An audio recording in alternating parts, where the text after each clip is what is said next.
Bonjour à toutes et à tous. Je voudrais évidemment remercier de ces aimables paroles notre directrice adjointe Élise Franck, qui effectivement doit supporter mes venues et mes interrogations sur les archives. Je remercie évidemment M. Tsolan, le directeur, et tout le personnel des archives, parce que je sais que mes étudiants sont des utilisateurs très assidus, parfois pas toujours compétents puisqu'ils commencent. Eh bien, vous contribuez à leur formation et je ne peux que vous en remercier. Et puis, nous avons permis aussi, c'est je pense quelque chose d'intéressant, l'interaction entre les chercheurs et puis les archivistes, c'est de contribuer à des dépôts de documents d'archives. Par exemple, les archives d'Edmond van der Merch, qui a joué un rôle important justement sur la question de l'enseignement catholique en France aujourd'hui. Alors aujourd'hui, c'est porte ouverte. Alors sur le mois de septembre, moi je me suis mis un peu en décalage. Porte ouverte dans l'atelier du chercheur. Alors au secours, vous allez entrer dans l'atelier du chercheur au plus près du travail scientifique. Alors pourquoi? Parce qu'on a publié, enfin, j'étais le responsable de l'ouvrage, ce livre dont vous avez vu la couverture, qui s'appelle L'État et l'enseignement privé, qui est paru aux presses universitaires de Rennes il y a un peu plus d'un an. Alors pourquoi vous parlez ce soir? Parce qu'on a un devoir en tant qu'universitaire, il me semble, de vous rendre compte de la recherche que vous nous payez, puisque vous nous permettez de faire de la recherche en payant notre travail et notre temps. Alors un ouvrage, c'est un ouvrage scientifique, c'est pas un roman, hein, même si parfois ça devient roman lorsque ça vieillit scientifiquement parlant. Alors un ouvrage scientifique, contrairement à la représentation qu'on en a, ce n'est pas un ouvrage inaccessible au public, loin de là. C'est un ouvrage qui donne en permanence simplement les éléments de preuve. On n'affirme pas des choses sans les fonder. On essaie de montrer sur quoi reposent les hypothèses qu'on avance. Voilà, simplement, il faut être très modeste quand on fait de la recherche, parce qu'on aboutit à un certain nombre de résultats qui vont être remis en cause par d'autres chercheurs plus tard. Alors cet ouvrage qui est paru l'année dernière s'inscrit en fait dans un ensemble beaucoup plus vaste, à la fois de travaux individuels, mais aussi de travaux collectifs. Travaux individuels, les premiers sont parus en 1998, et d'autres sont parus en 1999, en 2009, et cette fois en 2010, grâce à un colloque que nous avons organisé au CERDP à Amiens. On a pu faire dialoguer des historiens, mais aussi des juristes, des sociologues, des enseignants de sciences de l'éducation, et surtout, on a pu faire se rencontrer, ce que je souhaitais ardemment, des acteurs et témoins des événements. Il s'agissait donc, si vous voulez, de confronter les points de vue, les travaux des chercheurs, les archives et ceux qui avaient été acteurs des événements. Et pour certains, ils se sont retrouvés pour la première fois, alors qu'ils avaient bagarré très fortement. Je pense à Nicole Fontaine, par exemple, et le ministre Mexando, qui étaient là tous les deux, et qui ont pu échanger. Et c'était assez intéressant de ce point de vue-là. Alors, quelle est la finalité de ce type de travail? Un choix tout à fait banal, car il faut prendre les choses à leur base, faire un travail scientifique qui sorte la question scolaire du débat purement idéologique. Moi, c'est mon option de fond. Alors, ça permet de mécontenter tout le monde, puisque de ce fait, personne ne va y retrouver directement ce qu'il attend, les justifications de ce qu'il souhaite. C'est simplement mettre un peu de raison là où il y a d'abord de la passion, sur des questions vives. Alors c'est pas pour mettre du sel sur les plaies, bien entendu, c'est au contraire pour les guérir et essayer de comprendre et d'avancer, puisqu'on fait société ensemble, et on s'inscrit dans cette perspective-là. Alors si je prends l'approche historique qui est la mienne, mais c'est aussi vrai pour les autres approches, il s'agit de faire usage de ce qu'on appelle le bon sens historique, de l'élémentaire discipline des historiens. Et l'élémentaire discipline des historiens, c'est pas compliqué, ça veut dire qu'on croise les sources. et qu'on ne retient pas simplement les sources qui vont dans le sens de la thèse qu'on soutient. Et si on croise des sources différentes, ça veut dire qu'on doit essayer de construire un discours qui tienne compte de ces sources différentes. Donc les plus variés possibles pour essayer de comprendre. C'est notre seul objectif. Donc j'ai été amené à faire ce qui n'avait pas été fait jusqu'à présent. Et je dirais que c'est la seule originalité que je défendrai, que je revendiquerai. J'ai réussi à faire travailler conjointement les archives publiques, celles de l'administration centrale. C'est pour ça que j'ai rencontré Élise lorsqu'elle était dans son hangar là-bas parisien, une usine de carton, voilà. Les archives de la présidence de la République, qui sont accessibles, du ministère évidemment de l'instruction, de l'éducation nationale, des administrations locales que sont les archives départementales. Mais j'ai aussi croisé ces archives avec ce qui n'avait pas été fait, vous voyez, surprenant, les archives privées. On n'avait jamais fait travailler les deux ensemble, c'est-à-dire les archives de la conférence épiscopale française, tout simplement.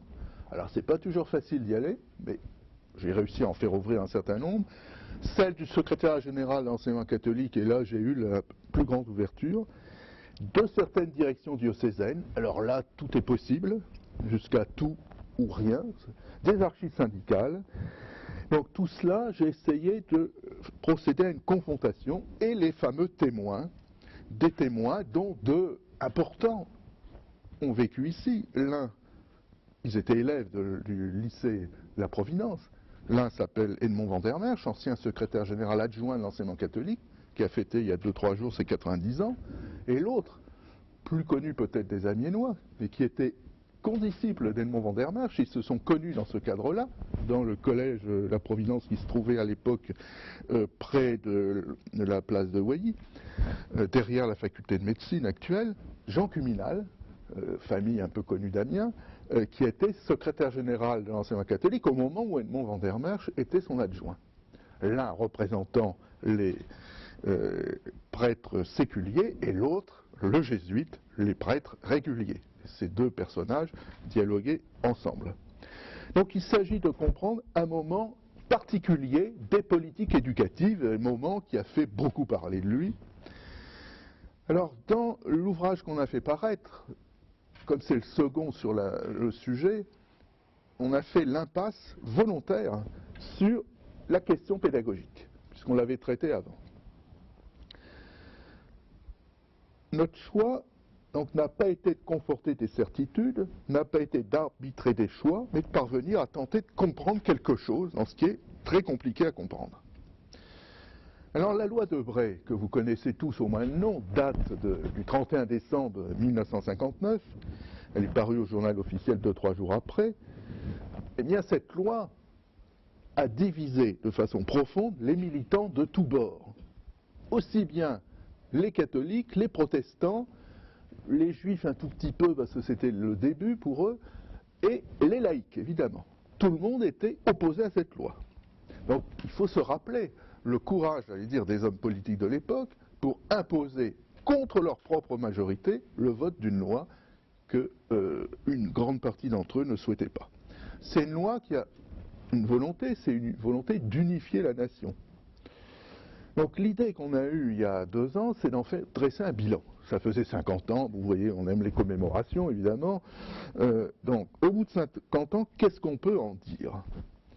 Un bilan donc, pouvait être dressé alors même que la loi a été modifiée à plusieurs reprises, 7 fois, mais elle est toujours en vigueur, modifiée au gré des rapports de force, des fluctuations du pouvoir politique, des positions de l'épiscopat, des dirigeants de l'enseignement catholique, ce n'est pas forcément les mêmes positions, et ça complique évidemment beaucoup les choses, qui à certains moments de l'histoire ont montré, il faut le dire, une connivence étroite avec les pouvoirs en place. Et là, on le voit dans les archives, il y a des traces extrêmement intéressantes de ce point de vue-là. Alors on a organisé ce livre en 4 parties. Un premier bilan historique, si vous voulez, qu'est-ce qu'on peut savoir aujourd'hui de la loi Debré. Ensuite, on a essayé de revoir une des caractéristiques fondamentales qu'on appelle le caractère propre, donc on a analysé ça de près. Ensuite, on a essayé de montrer comment depuis 1959 les choses ont pu être changées, sur quel territoire s'est implanté l'enseignement catholique, mais surtout les autres enseignements qui n'existaient pas en 1959 et qui depuis se sont développés. Ce qui nous a amené à réfléchir à une question qui est la question de l'identité. Qu'est-ce qui fonde l'identité de ces établissements et pourquoi ça perdure, pourquoi, malgré la grande proximité avec l'enseignement public, il reste des éléments de différenciation. Donc on a eu comme ambition, cette fois, d'étudier l'ensemble des structures existantes. Donc non seulement les structures catholiques, mais aussi les juives. Il y a 30 000 élèves actuellement, 2 millions d'enseignements catholiques, 30 000 dans les écoles juives. Les protestants, alors on l'a travaillé pour mémoire parce qu'il n'y a plus que 4 écoles protestantes aujourd'hui en France, plus une vingtaine hors contrat. Mais aussi le début d'une école musulmane, il y a 2 écoles sous contrat, une en France métropolitaine et une autre à La Réunion. Mais aussi quelque chose qui s'est développé considérablement et dont vous avez peut-être utilisé les services, ou vos petits-enfants, ou vos enfants, c'est ce qu'on appelle le hors-contrat, les écoles qui se disent indépendantes, tout ce qui est devoir à la maison, etc. Ce qu'on appelait avant les boîtes à bac, mais ça s'est considérablement développé, et quelque chose qu'on ne voit pas, mais qui est très important aussi, c'est le développement de l'enseignement à distance. Et là, il y a réellement un marché scolaire très important. Il ne faut pas oublier qu'une partie de cet enseignement-là est remboursée par un crédit d'impôt. Et depuis quelques années, des établissements, j'en citerai un, pas de publicité, Academia par exemple, est désormais coté en bourse. Donc c'est une affaire aussi lucrative, qu'il ne faut surtout pas négliger. Alors on peut dresser, si vous voulez, si on veut faire un panorama rapide, et je répondrai volontiers à vos questions pour compléter si j'étais forcément un peu partiel. D'abord, un premier constat, c'est que depuis 1959, il y a une véritable continuité et une certaine stabilité. Dans les chiffres, vous allez voir. Deuxième élément important, un rapprochement entre l'enseignement privé sous contrat, je parle du sous-contrat là, et l'enseignement public. Troisième élément important, quelles que soient les structures, je dirais les origines confessionnelles ou non confessionnelles pour les établissements qui ne réclament pas d'une confession, eh bien, il y a une organisation nationale qui s'est mise en place. Elle est très claire pour l'enseignement catholique, avec une sorte de ministère quasiment, mais elle existe aussi, évidemment l'ampleur n'est pas aussi grande parce qu'ils sont nettement moins nombreux, dans l'enseignement juif, etc. L'idée ensuite que les familles choisissent ces établissements, c'est le quatrième élément sur lequel je voudrais insister, pour des raisons très plurielles. Il n'y a plus une seule raison.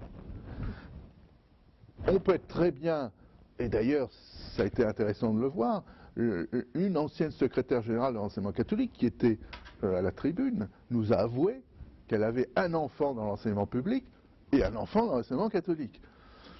En plein au cœur même de la guerre scolaire, comme on disait à l'époque.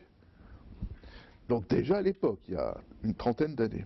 Et enfin, un rejet minoritaire, comme vous allez le voir. Alors, premier constat, une véritable continuité.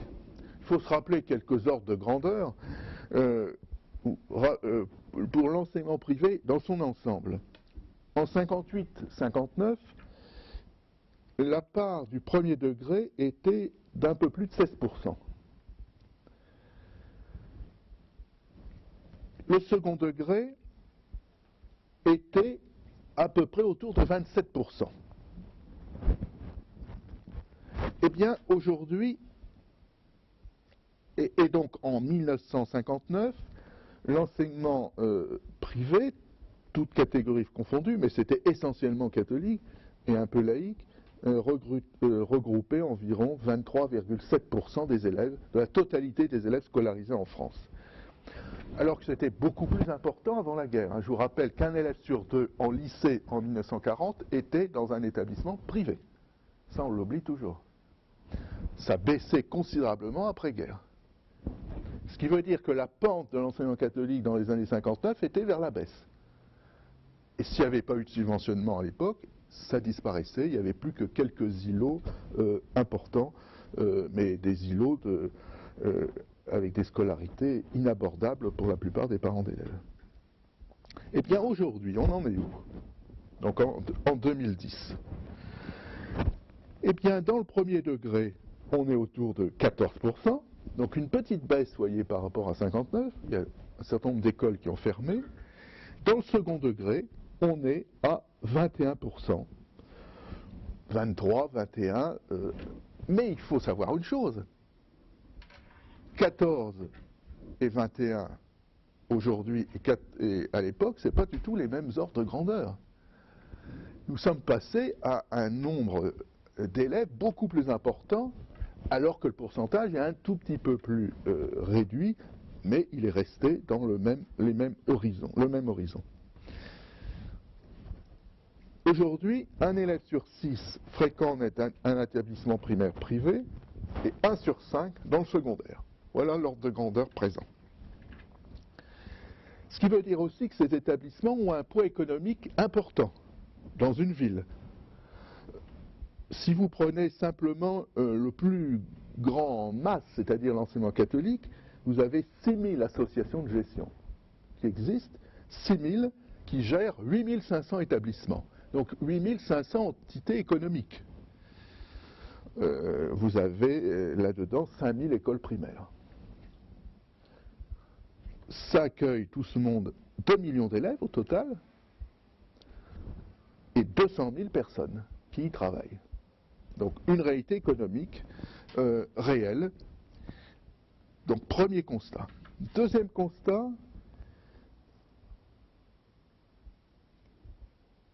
eh bien, le rapprochement. Il y a un rapprochement entre les deux secteurs, c'est-à-dire le secteur public et le secteur privé. Avant, on allait à l'école des curés, comme on disait, ou des bonnes sœurs. Et ça avait quand même quelque allure, ça ressemblait encore un peu à un séminaire. Prière le matin, prière le midi, messe dans certaines écoles tous les jours, au moins une fois par semaine, enfin, etc. Donc un vrai environnement religieux. Que voit-on aujourd'hui? Très clairement, aujourd'hui, il y a une sécularisation. Et on est passé de quelque chose qui ressemblait à un véritable séminaire à quelque chose où la dimension religieuse est d'abord renvoyée au fort intérieur. Alors on le voit à deux niveaux, au niveau des enseignants et au niveau des savoirs véhiculés. Premier cas d'abord des enseignants. En 1950, alors je vous prie de bien vouloir m'excuser, les statistiques, on est obligé de jongler avec parce que avant 60, l'État ne fait pas de statistiques. L'enseignement privé, ça ne concerne pas. Donc il y a un vrai bricolage pour essayer de trouver des informations à peu près fiables. En 1950, il y avait 50 000 enseignants. Eh bien en 1950, ils étaient pour une immense majorité des religieux ou des religieuses. Dans les années 70, on est à plus de 100 000 enseignants. Il ne reste plus que 10 000 religieux ou religieuses. Et plus de religieuses que de religieux d'ailleurs. Aujourd'hui, on est à peu près à 1% de religieux, c'est-à-dire moins de 1000 sur la totalité des établissements, je prends simplement catholiques. Donc ça veut dire qu'on est passé d'un univers mental, d'un univers à l'autre. Et ça, c'est une donnée très importante. Ce qui veut dire que ce qui va se passer progressivement, c'est qu'on va passer d'un univers de la vocation à un univers de la professionnalisation. Les enseignants deviennent, comme leurs collègues du public, des gens qui exercent un métier et leur carrière va être progressivement alignée sur celle de l'enseignement public. Puisque vous savez qu'aujourd'hui, je ne vais pas entrer dans le détail, mais ils passent le même concours de recrutement, même si c'est pas tout à fait le même jour, la même organisation, c'est un concours de recrutement semblable, mais pas identique au CAPES, ou une agrégation interne selon les cas. Donc tout cela est organisé de façon extrêmement semblable. Jusqu'à une date récente, c'est difficile de vous dire ce qu'il en sera, et ce qu'il en est aujourd'hui, ce qu'il en sera demain.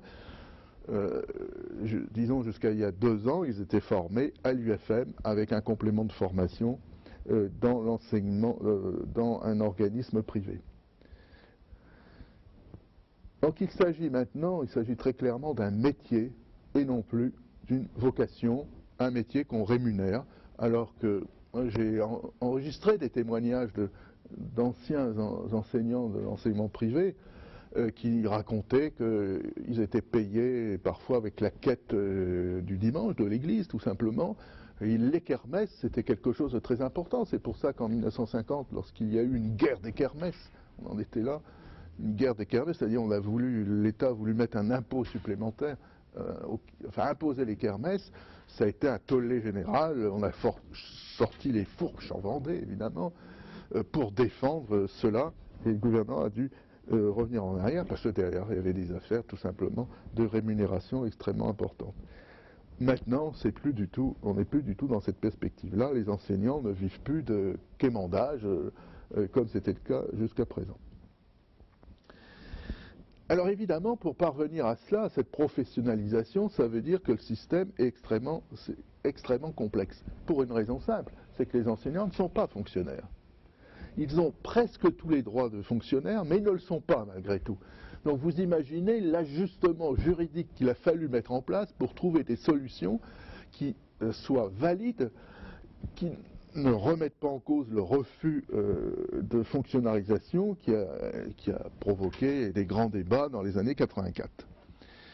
Mais ce qui a toujours été clair de la part de l'État, contre la volonté de l'enseignement catholique, et ça il faut toujours se le rappeler, c'est que l'État a toujours voulu payer lui-même les maîtres directement lorsqu'il s'est agi d'attribuer des subventions, alors que l'enseignement catholique à l'époque voulait recevoir une somme globale et ensuite payer comme il l'entendait.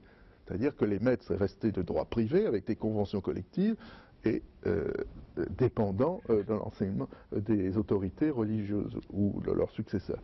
L'État a toujours refusé et donc les enseignants ont été sous le contrôle des recteurs. Ce qui est une différence très importante et pose tout le problème de l'articulation par rapport à l'employeur, au directeur de l'établissement, etc. Ça veut dire aussi que l'enseignement catholique a été obligé, alors je parle toujours pour l'instant de l'enseignement catholique, mais vous verrez que je vais parler des autres aussi, l'enseignement catholique a été obligé d'accepter des contrôles pédagogiques, chose qui était inenvisageable. Imaginez, alors dans les deux sens, imaginez ce qu'a été dans les années 1960, l'arrivée des premiers inspecteurs primaires, qui mangeaient du curé à tous les coins de rue, mais à l'inverse, les gens de l'enseignement catholique qui ne pouvaient pas supporter, voir en peinture, des gens de l'école du diable. Petite anecdote, par exemple, on passe le CAP. Que fait le CAP pour devenir instituteur, puisque c'était obligatoire pour les gens de l'école primaire? Que fait l'enseignant? Eh bien, il commence par réciter la prière devant l'inspecteur, évidemment. Et c'est le genre de choses qu'il valait mieux éviter de faire, quand même. Donc, débat, etc. L'État était très sage, parce qu'il a dit « faut laisser les choses s'apaiser ». Dans 3-4 ans, vous verrez, ils viendront à raison, et finalement, c'est ce qui est arrivé. Le manuel scolaire, il y a eu une guerre des manuels dans les années 60 sur la question de la morale. Parce qu'il y avait un cours de morale à l'école. Oui, mais quelle morale? Laïque ou religieuse? Eh oui, c'est des choses auxquelles on ne songe pas, et ça a provoqué des débats invraisemblables. Même chose en histoire. Et longtemps, par exemple, le contrat d'un établissement, par exemple sous contrat d'association, pouvait ne pas prendre en compte la totalité des classes. Pourquoi? Parce que ça évitait éventuellement d'intégrer d'emblée le prof de philo. Dans beaucoup d'établissements, le prof de philo, c'était sœur Marguerite, ou c'était le père machin, qui contrôlait, il fallait quand même contrôler pour donner la parole juste. eh bien, ça a duré quelques années, puis au bout d'un certain temps, finalement, tout ça s'est apaisé et les choses ont abouti, de fait, à une laïcisation des savoirs. C'est-à-dire que le savoir enseigné dans un établissement privé et dans un établissement public est le même, même si de temps en temps il y a des soubresauts, il y a quelques débats qui sont lancés, mais ça ne va pas plus loin que l'écume médiatique. Avant la loi Debré, un cours d'histoire, ça pouvait être un cours d'histoire sainte. Hein. Un cours de culture religieuse, ça n'existait pas, c'était un cours de catéchèse. Il allait de soi que vous adhériez aux valeurs chrétiennes ou catholiques ou protestantes de l'établissement. Ça allait de soi. Histoire et morale, évidemment, étaient très contrôlées. En mathématiques, c'était un peu plus facile, mais les choses étaient relativement séparées. Eh bien, peu à peu, en donnant du temps au temps, selon les propos notamment d'un inspecteur général de l'époque, eh bien, chacun a pu comprendre qu'au fond, on ne cherchait pas vraiment à contrôler, mais à éduquer des enfants avec des savoirs adaptés au monde d'aujourd'hui, et pas des savoirs qui dataient d'un temps qui ne correspondait plus aux attentes des gens. Ça nous amène à un troisième constat. Le fait que l'État a proposé finalement ce contrat, c'est une dimension importante, hein, l'idée de contrat, c'est-à-dire qu'il y a un échange entre des partenaires. Mais attention, ce n'est pas un contrat entre l'enseignement privé et l'enseignement public, c'est un contrat entre l'État et un établissement donné. Il n'existe pas en France, à proprement parler, d'enseignement privé. Ce n'est pas une entité juridique, ça n'existe pas. Il n'y a en France que des établissements autonomes et indépendants. Et d'ailleurs, ça pose un problème, parce que ça veut dire, monsieur le préfet de la Somme, Henri Larieux à l'époque, qu'est-ce qui lui est arrivé? Il s'est retrouvé avec 50 établissements à gérer. Ils n'aiment pas ça, l'administration, surtout comme d'habitude, à moyens constants. Hein. Donc débrouillez-vous avec les moyens du bord. Donc ça veut dire que, qu'ont-ils fait? Eh bien, ils ont demandé que soit mis en place un mandataire, c'est-à-dire qu'il y avait un représentant de tous les établissements qui négociaient avec le préfet les contrats. Et les contrats, c'était très précis, ça veut dire des éléments concernant l'organisation matérielle, ça supposait les classes, les livres, il y a des listes de livres, et pour nous, c'est très intéressant, parce qu'on sait ce qu'utilisaient les classes à l'époque comme livres, puisqu'on a la liste. Et tout ça a été conservé grâce à notre archiviste préféré lorsqu'elle était aux Archives nationales. Donc le ministère, finalement, a favorisé une organisation progressivement nationale dans l'enseignement catholique. D'abord au niveau local, avec le mandataire, ça a été qui? Le directeur diocésain, représentant de l'évêque. Ce n'est pas l'évêque qui allait s'occuper de ça, évidemment. Donc c'était le personnage clé. Et au niveau national, il y a eu le secrétaire général de l'enseignement libre à l'époque. Il a changé de nom en 1966, il s'est appelé catholique. Ce secrétaire général est devenu l'interlocuteur du ministère. Il n'avait pas discuté avec tous les établissements existants en France. Donc, ça veut dire que progressivement, il y a une véritable organisation qui se met en place, une administration. Aujourd'hui, elle est rue Saint-Jacques à Paris pour le secrétaire général, et si vous y allez, vous serez impressionné parce que ce n'est pas 5 personnes qui y travaillent. Il y a des conseillers juridiques, il y a des gens qui suivent les différents départements, enfin, etc. C'est une vraie organisation. Mais, je vous l'ai dit tout à l'heure, il y a eu un problème, sécularisation. C'est quand même un enseignement qui dépend de l'Église catholique ou des groupes protestants ou des structures juives. Oui, ben alors ça veut dire que on va tomber dans un établissement où chaque directeur va faire ce qu'il veut. Parce que c'était possible, ça. Eh bien, finalement, ils ont inventé un système qui est le système qu'on appelle la tutelle. C'est-à-dire qu'il y a des instances de contrôle quand les religieux sont partis progressivement par vieillissement, parce qu'ils avaient autre chose, ils souhaitaient d'autres orientations pastorales. Et on va voir progressivement des établissements qui vont être entièrement pris en main par des laïcs, avec simplement, de temps en temps, une visite par un religieux quand ce sera encore possible, aujourd'hui ça ne l'est plus toujours, par quelqu'un qui est garant de l'esprit de la famille spirituelle qui se retrouve dans l'établissement. Voilà un peu comment les choses se sont mises progressivement en place, en sachant qu'à l'intérieur de l'enseignement catholique, pour reprendre le plus gros, il n'y avait pas unité. Parce que d'un côté, il y avait les écoles diocésaines qui dépendaient de l'évêque, et l'évêque aimait chez lui. Hein. C'est le patron, il n'a à rendre compte à personne, sinon à Dieu et au pape. Donc il n'y a pas de coordination, et donc ça rend les choses compliquées. Mais il y avait aussi les congrégations religieuses, qui elles ont leur général pour les jésuites à Rome. Donc l'évêque pouvait toujours causer, quand les jésuites avaient décidé de faire ça, il le faisait. Réunion en 1960, l'enseignement catholique, le secrétaire général décide de refuser de signer le contrat d'association, qui était un des deux types de contrats, pour éviter d'être sous la tutelle de l'État. Les premiers à les signer, ce sont les jésuites, qui ont dit « nous, on ne respecte pas ». Et la réunion a eu lieu dans un haut lieu, c'était à Amiens. Il y a eu la fronde, et Michel Debré a dû déclarer publiquement « si vous n'acceptez pas de signer un certain nombre de contrats d'association, la loi sera morte. Elle ne sera pas promulguée, on arrêtera et vous n'aurez pas d'argent ». Ça a aidé, vous voyez. Ça a aidé assez rapidement. Je ne sais plus, au mois d'août, les cardinaux et archevêques, qui n'étaient pas totalement sur les mêmes positions idéologiques, ont dit « il faut faire l'essai loyal ». Et donc, le système s'est mis en place. Alors, vous voyez, à l'intérieur de ça, on voit des différences d'appréciation entre l'administration qui se met en place interne à l'enseignement catholique et puis l'épiscopat, qui peut avoir une autre vision des choses et une autre vision surtout d'une pastorale qui prend en compte non seulement les gens de l'enseignement catholique, mais les autres. Parce qu'ils se disent, oui, c'est beau, mais tous les chrétiens ne sont pas dans l'enseignement catholique. Il y en a dans l'enseignement public, beaucoup. Et donc, il faut tenir compte des deux.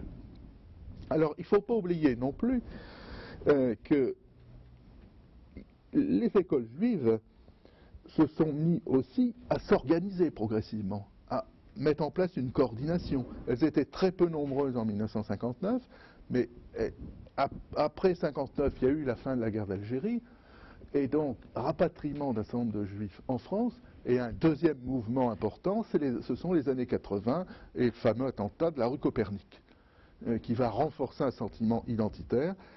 Et ça veut dire qu'il va y avoir une coordination à l'intérieur de cet enseignement juif. Vous avez aussi des différences importantes.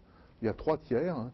Un tiers de gens qui jouent le jeu du contrat, un tiers qui ne veut pas être sous contrat, et un tiers qui ne respecte pas le contrat, à savoir qu'ils imposent 10 heures de religion alors que ce n'est pas autorisé dans le cadre du contrat. Ils ne demandent pas le certificat de communion, la bar mitzvah, mais dans les faits, ça revient à ça. Ce qui était le cas dans la plupart des écoles catholiques aussi, on vous demandait un certificat de baptême dans le dossier, ce qui n'est pas légal du tout. Théoriquement, ça a disparu, ça, théoriquement. Alors, 4e élément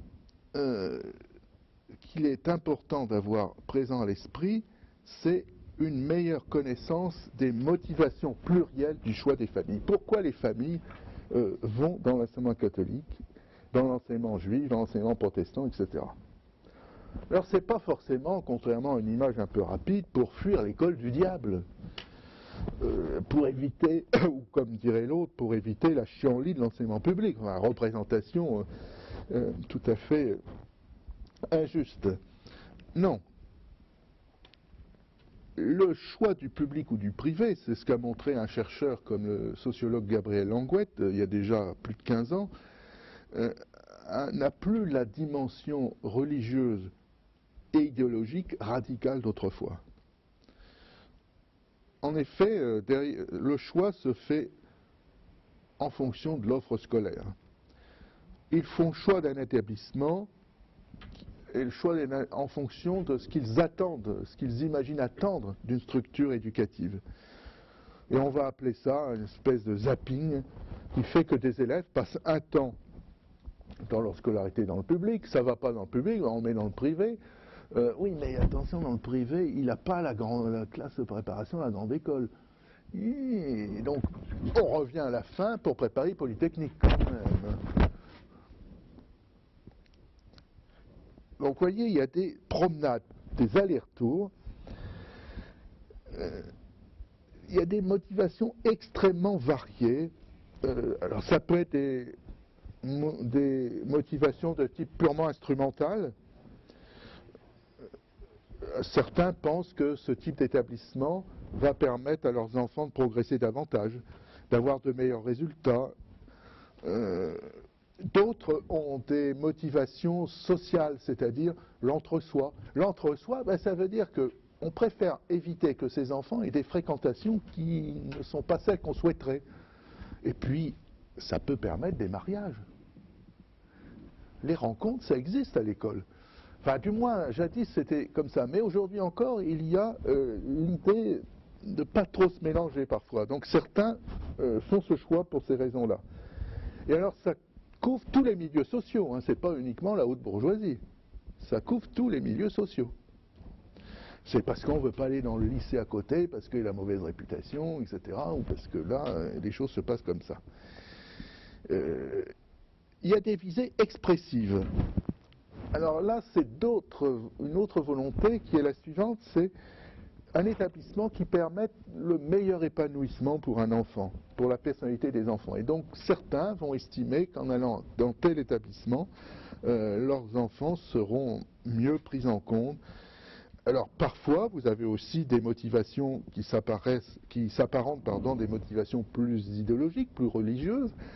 Par exemple, une certaine morale que certains estiment devoir trouver, ou même affirmer, mais ça l'est assez peu quand même, une dimension clairement religieuse, parce qu'ils auront une éducation religieuse.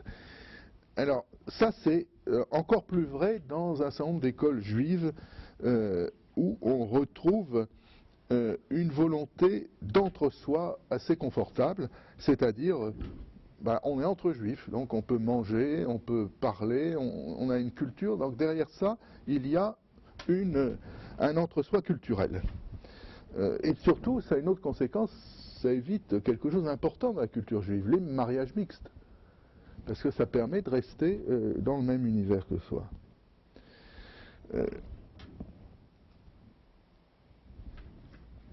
Cinquième constat, alors il y a un élément important qui s'est un petit peu développé ces temps derniers, c'est le rejet de la loi de Bray et de ses compromis, parce que cette loi-là, c'est un compromis entre les uns et les autres qui a évolué, par les partisans d'une plus forte présence, par exemple, de la religion. Alors on le retrouve, j'en ai parlé chez les juifs, on ne sait pas bien encore ce qu'il en est de l'enseignement musulman parce que c'est tellement petit aujourd'hui. Il y a un lycée en France métropolitaine. Alors je vais ne pas trop en parler, mais vous avez aussi des enseignements catholiques qui se sont décontractualisés. Alors ils sont dans un nombre relativement, une trentaine de mille d'élèves, mais c'est pas énorme. C'est l'équivalent de l'enseignement juif. Donc on voit cela, donc on a vu se développer cela dans l'enseignement juif, et on le voit maintenant se développer dans un certain nombre d'écoles catholiques qui sont des écoles dites indépendantes. Derrière ça, vous avez une volonté identitaire, de réaffirmation identitaire, avec respect strict des préceptes religieux, etc. Et ça, on le retrouve. Donc, ça explique le développement de l'école juive en France. Ça explique peut-être, même si les choses sont complexes, le développement de l'enseignement musulman. Certains estiment qu'ils ont moins de possibilités, et c'est vrai depuis l'affaire du voile. Ça a provoqué des créations d'écoles hors contrat.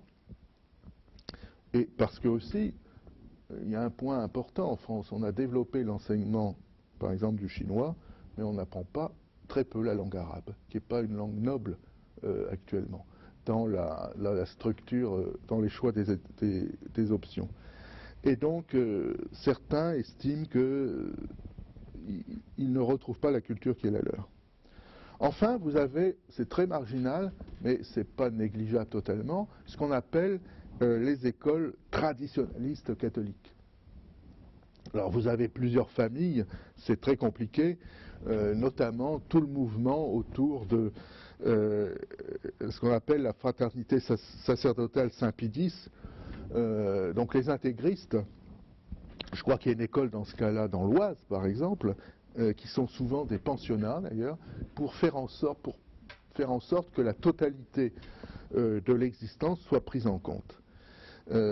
Évidemment, derrière ça, vous avez tout un discours aussi. Souvent, ce type d'établissement qui s'est un petit peu développé, quelle que soit l'option idéologique, ce type d'établissement va de pair avec un refus de pédagogie qu'ils estiment trop moderne et le retour à des méthodes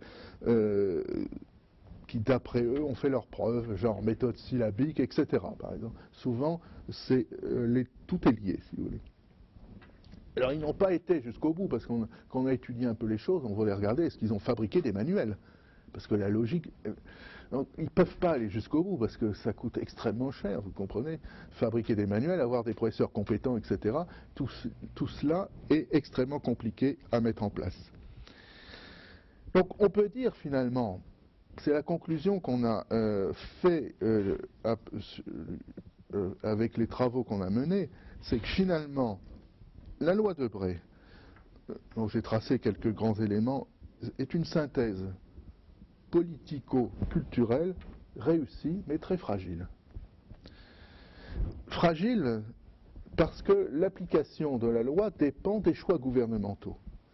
Et on s'aperçoit qu'en 50 ans, les choses ont beaucoup fluctué, beaucoup changé. Parfois, il y a des rapprochements, parfois un éloignement, avec souvent quand même une ignorance du voisin, de part et d'autre. Et comme disait Antoine Pro qui concluait le colloque, il y a une haie d'épines qui sépare encore les deux types d'établissements. Alors que dire pour terminer et vous laisser poser quelques questions? Premier élément qu'il faut bien avoir présent à l'esprit, c'est que la loi de Bray, quoi qu'on en pense, a permis à l'enseignement privé de se maintenir. Sans ça, il aurait disparu aujourd'hui, ou il serait devenu résiduel, si vous voulez. Les écoles indépendantes d'aujourd'hui, c'est très peu important. Le prix moyen d'une scolarité, c'est 3 500 € pour simplement avoir le droit d'aller à l'école. Donc ça rend les choses impossibles à la plupart des personnes. Donc il s'est maintenu, il ne s'est pas développé, contrairement aux discours qui se tiennent, mais il a accru son nombre d'élèves, puisque on n'est plus dans les mêmes proportions. Donc en gros, 20%. En effet, le nombre d'élèves en 50 ans a doublé. Il faut bien l'avoir présent à l'esprit. Le pourcentage n'a pas beaucoup changé, mais le nombre d'élèves a doublé. Deuxièmement, alors, on est progressivement sorti, la loi de Bray avait un projet, c'est de délégation du service public. C'était un service public concédé à un organisme privé, comme ça se fait dans d'autres cas. Désormais, de fait, on se trouve dans une configuration un peu différente. Il s'agit quand même d'un système qui est concurrent des établissements publics, mais aussi concurrent à l'intérieur de l'enseignement privé. Il y a une concurrence généralisée. Les parents cherchent ce qu'ils appellent le meilleur établissement. Donc, finalement, l'enseignement privé est plutôt un service d'intérêt public. C'est une évolution qu'on retrouve ailleurs. Gaz, électricité de France, etc. Tout ça, c'est la même structure. C'est ce modèle-là qui s'est développé. On enregistre, troisième élément, un double rapprochement. Un rapprochement des familles. Les uns vont chez les autres. On peut aller dans le privé en étant laïque sans problème aujourd'hui. L'inverse étant vrai. On ne perd pas sa foi en allant au lycée. Avant, c'était difficile à envisager. Et vous vous faisiez insulter, soit par l'instituteur, soit par le curé au prêche. Rappelez-vous, ces instituteurs qui ne pouvaient pas aller à la messe dans leur village, parce qu'ils auraient été dénoncés par les autres, mais ils auraient été dénoncés aussi par le curé, parce qu'ils étaient instituteurs publics et pas privés. Donc ça rendait les choses très compliquées pour les gens. Ça serait absolument impensable aujourd'hui. Les familles, finalement, font des choix. des choix. Et par rapport à 1959, quelle est la différence? Eh bien, en 59, avant 59, on choisissait des réseaux d'établissements. Aujourd'hui, on choisit des établissements. Et on peut en choisir plusieurs. Établissements qui ont une identité propre, privée ou publique, mais chacun essaie, enfin vous imaginez pas de faire des portes ouvertes il y a 30 ans. Chaque établissement est en train de dire c'est moi le meilleur. Et je crée la section européenne, et je fais un grand laïc, et je mettrai mes élèves dans la classe musique conservatoire. Alors pour quelle raison on la met la musique conservatoire? Ça permet d'éviter d'être ailleurs, où là c'est un peu plus problématique. Mais ça, il faut le décrypter. C'est très compliqué. Ce qu'on appelle dans le jargon les classes CAMIF, où il n'y a que des enseignants. Alors d'autres ne peuvent pas le faire et vont dans l'enseignement privé. Donc on a ces choix complexes qu'il faut essayer d'analyser. Ensuite, rapprochement des enseignants. Il est très clair que peu d'enseignants iront maintenant par vocation religieuse. Laïciser, l'enseignement a été laïcisé dans l'enseignement catholique. C'est moins vrai dans l'enseignement juif. On n'enseigne plus aujourd'hui, on n'enseigne pas une histoire chrétienne à l'école catholique. C'est fini ça. Il y a eu une querelle un jour sur l'enseignement chrétien des mathématiques ou je ne sais plus quoi. Bon, mais ça n'a pas de sens. Mais il faut quand même s'interroger sur ce qui peut rester de différenciation, parce qu'il reste des différences. Parce que sans ça, il n'y aurait pas de raison que deux réseaux se soient construits et se concurrencent parfois. Il y a des impressions. Alors là, il y a tout un gros travail scientifique à mener de façon approfondie pour savoir exactement qu'est-ce qui peut faire la différence ou la ressemblance entre les établissements. Alors une enquête est en cours avec Agnès Van Zanten pour essayer de mieux comprendre ce qui se passe. Oui, mais on ne sait pas, on a des impressions. Oui, il y a une garderie le matin, par exemple, il n'y en a pas à côté. Les enseignants sont disponibles, mais qu'est-ce que ça veut dire? Sont-ils plus, sont-ils moins d'un côté ou de l'autre? Vous voyez? Donc ça, c'est des choses extrêmement compliquées. Alors on peut dire d'une certaine manière qu'il y a un rapprochement de fait du privé et du public, dans la mesure où l'un s'est nationalisé, avec toute une organisation qui n'existait pas avant, alors que l'autre s'est régionalisé. Or, je vous rappelle que l'enseignement privé est associatif. Donc ce sont des structures, des petites structures de base. Et donc, progressivement, ils ont appris à fonctionner avec un peu de rapport administratif qui n'existait pas avant. Des gens qui organisent les choses. Alors que l'éducation nationale, eh bien, les choses étaient clairement cadrées et organisées de ce point de vue-là. Donc, les deux systèmes se sont rapprochés et pour autant ne se connaissent pas toujours bien. Il y a des suspicions qui demeurent entre les enseignants, parfois les parents, parfois les responsables. Derrière ça, je crois qu'il y a une question d'identité et de culture. C'est peut-être là la différence essentielle. Alors, toute la question, évidemment, c'est de savoir quelle est cette identité, et ça demande une exploration qui est loin d'être facile à faire. Alors, est-ce qu'il n'y aurait pas tout simplement ceci? D'un côté, du côté de l'État, il y a un jacobinisme latent. Les enseignants sont un peu perdus quand ils n'ont plus les ordres qui viennent d'en haut. Et puis de l'autre, et la croyance au savoir libérateur. Je vous rappelle que jusqu'aux années 1990, le titre du journal du principal syndicat de l'enseignement public, c'était l'école libératrice. Ça veut dire quelque chose de très fort.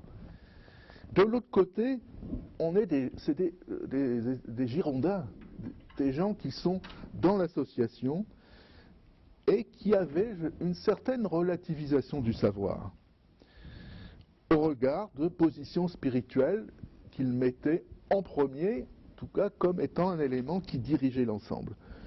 Voilà ce que je peux dire pour l'instant, tout cela étant fragmentaire, incomplet, nécessairement sous le biais de l'interrogation, parce que si on veut essayer de comprendre quelque chose, eh bien, il faut ouvrir des champs de recherche, essayer de répondre à des questions avec les moyens dont on dispose. Alors on est très peu à travailler sur les questions d'enseignement privé de façon